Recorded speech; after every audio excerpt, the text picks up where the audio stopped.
Hello, കുറേ ആയി വിചാരിക്കുക ഒരു സൺറൈസ് കാണാൻ പോണെന്ന്. സൂര്യൻ ചേട്ടൻ ഏത് സമയം പൊങ്ങി വരുന്ന അറിയാത്തോണ്ട് ഞങ്ങളൊരു 5:30 കടമക്കുടിക്ക് വിട്ടു. അവിടെ എത്തിയപ്പോഴാണല്ലോ ഒരു ലോഡ് ആൾക്കാർ. ഞങ്ങൾ ആദ്യം വിചാരിച്ച എല്ലാവരും സൺറൈസ് കാണാൻ വന്നായിരിക്കുന്നു, പക്ഷേ എല്ലാവരും കയാക്കിങ് ചെയ്യാൻ വന്നായിരുന്നു. എന്താ വിദൂരതയിലേക്ക് നോക്കിയിരിക്കുന്നത്?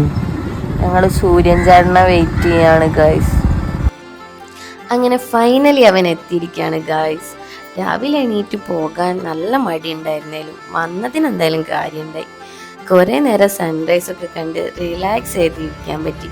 അടിപൊളിയായിരുന്നു. നല്ല ബ്യൂട്ടിഫുൾ വ്യൂ ഒക്കെ കണ്ട് കുറേ നേരം അവിടെ സ്പെൻഡ് ചെയ്ത് അടിപൊളി പീസ്ഫുൾ ആയിട്ടുള്ളൊരു മോർണിംഗ് ഒക്കെ എൻജോയ് ചെയ്ത് വന്നത് എന്തായാലും ലാഭായി. അപ്പോൾ പിന്നെ കാണാം.